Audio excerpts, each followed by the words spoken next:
Hello everybody, Brad the Guitologist here. In today's video we're going to take a look at this Noble labeled Magnatone amplifier. This is an amplifier I used to own and sold to a customer, and while I was the owner of this amp, I never got a chance to really do anything to it. It was working when I had it, so it was just a flip for me. But now we're going to get a chance to get inside this thing. We do still have the two-prong cord, which I don't think is, I don't know, it may be original, I'm not really sure. I think at the time I checked and that was supposed to be original. Don't know, anyway, that probably needs to be a three-prong cord. We'll go ahead and take care of that. There's also some weird noises and things going on with it, and we'll probably get in here and change the capacitors and just do a general service on it.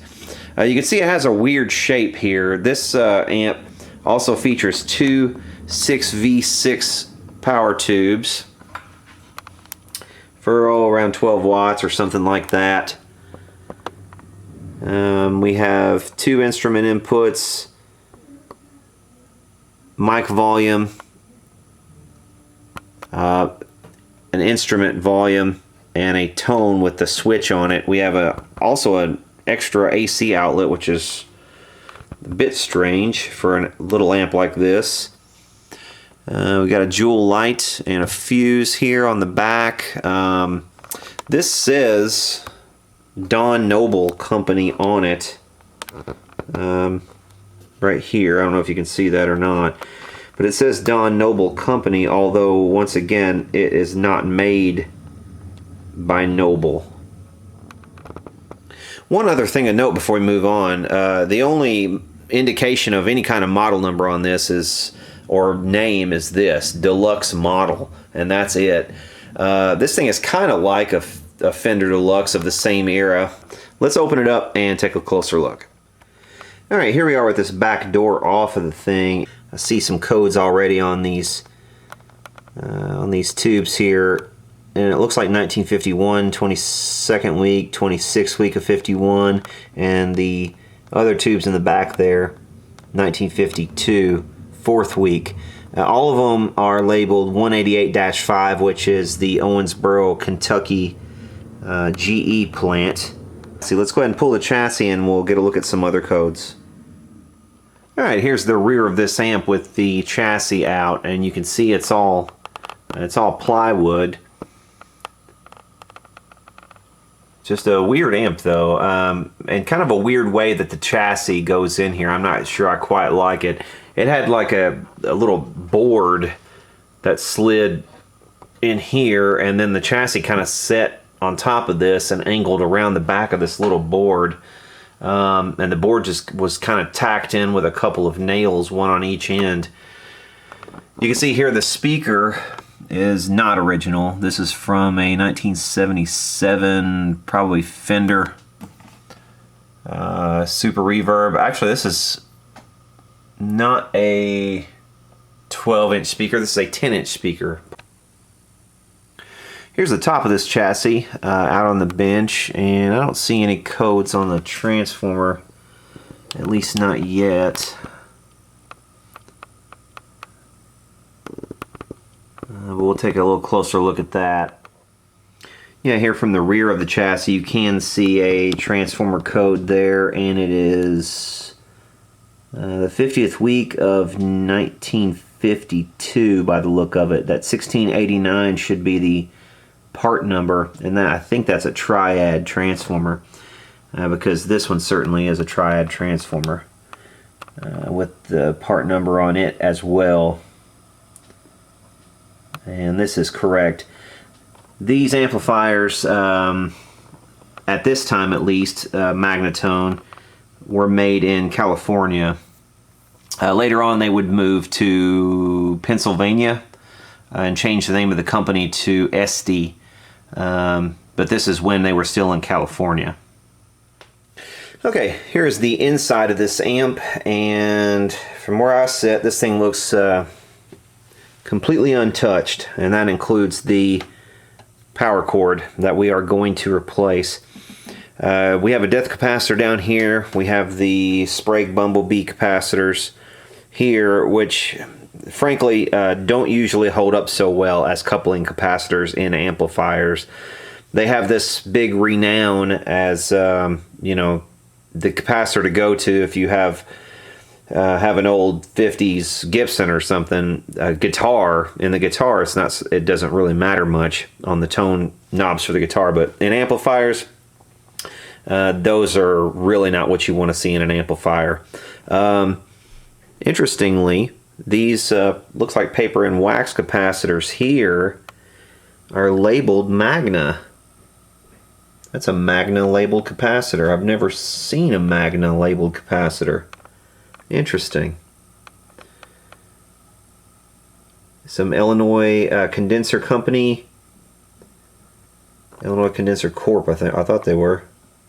Anyway, have one there and then another one over here. We're going to replace all these capacitors.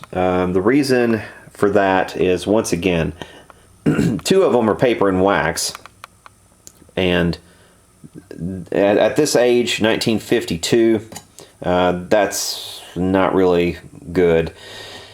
These bumblebees are never good, almost. Of this age, they're going to be leaky.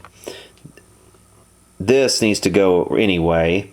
These are past their sell-by date, and certainly the capacitors in this can are all probably on their last legs. We're going to recap this entire thing and make this thing right for the customer.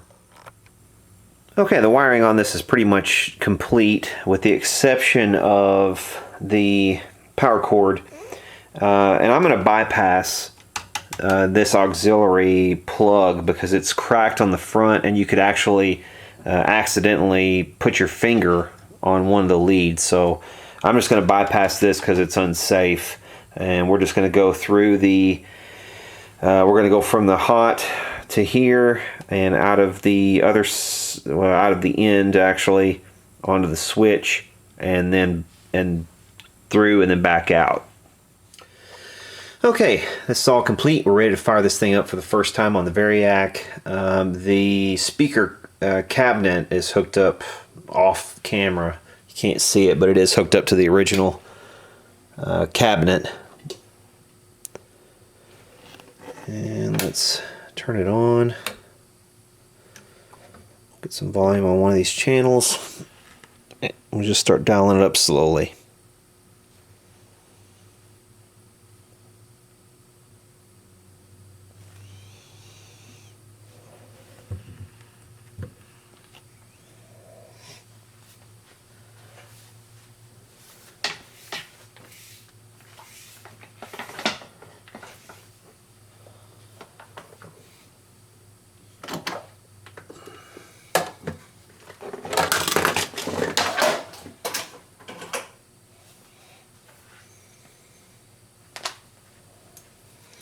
Alright, we've got light on our pilot.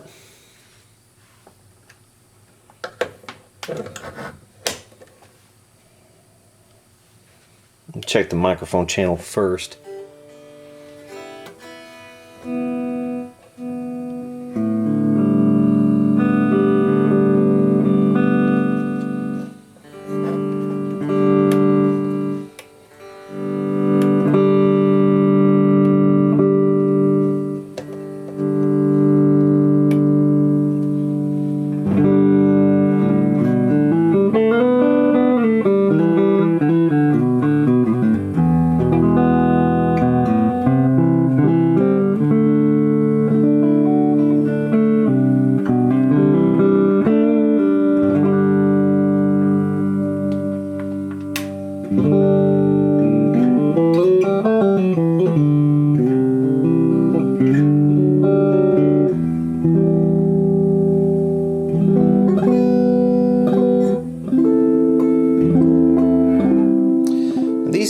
That's something that the customer said he mentioned when he dropped it off, and I recall this from when I had this amp. These channels are interactive. You can't have one of them all the way down apparently without both of them being off completely. Just a weird weird setup, but I think you're, well, I'm supposed to go with the first one, I think.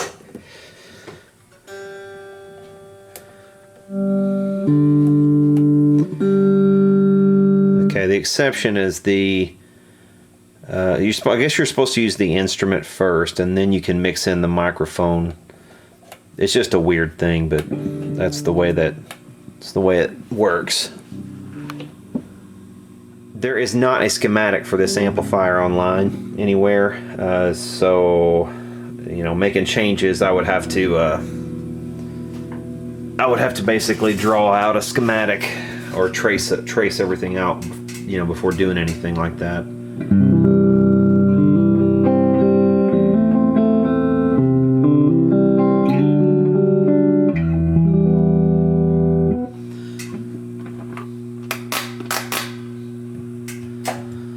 Okay, everything sounds pretty good so far. I think we're about ready to give this thing a test. Actually, the tone is backwards, but I might fix that because that was another thing he complained about.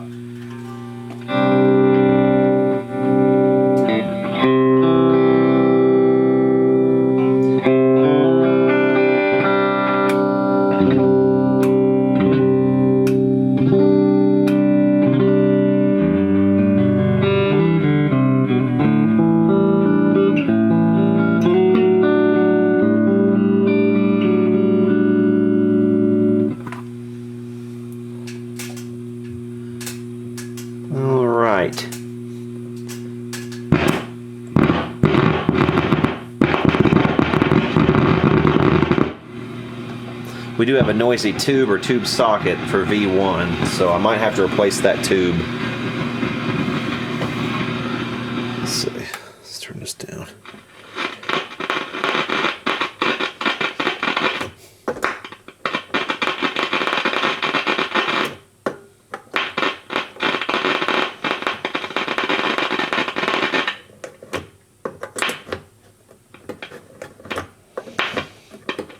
And I did already clean this socket, but that's just the way it goes sometimes. Let's see.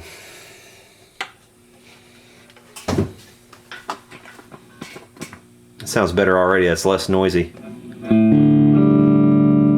Oh yeah. Okay, so this original RCA tube is faulty, so I've replaced it with a GE tube, and now we need to go in. Actually, I think I forgot to put a bypass capacitor back on this tube whenever I was in there, so we'll get in there again and put a bypass capacitor back on that tube. And it was supposed to be a, let's see, whatever this thing is, 25 microfarad, but we might experiment with upping that. Okay, there we go. I upped the value of this bypass capacitor on this first stage to a 50 microfarad. It was 25 originally. And that'll give us a little more bass throughout the amp. It sounds fantastic as it was even without this, so I suspect this to add a little bit more punch, a little bit more low end. Also swapped around these leads on the tone knob, added a little piece of wire because there wasn't enough lead trying to go up here. So I suspect maybe that's why they wired it backwards to begin with, because that component right there wasn't quite long enough to reach. So made that long enough to reach, and now that that works the right direction. Okay, I was just giving this one last inspection before sealing everything up and giving it a test. And do you see what I see?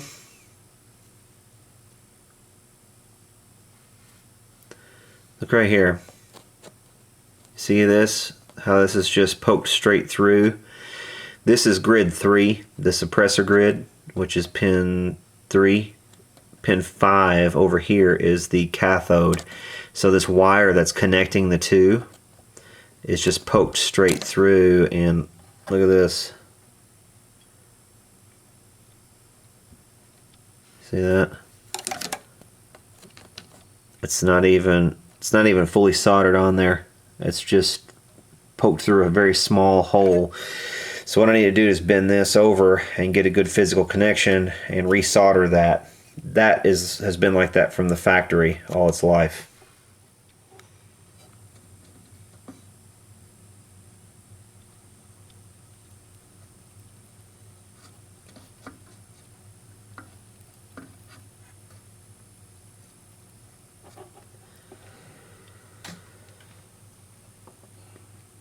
So that ought to do it. Okay, it's time to test this amp out, and you guys may recognize this Lotus Stratocaster that I got from Goodwill for $9.59, and we'll use it to test the amp out.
So that, my friends, is a 1952 Noble labeled Magna Electronics deluxe amplifier.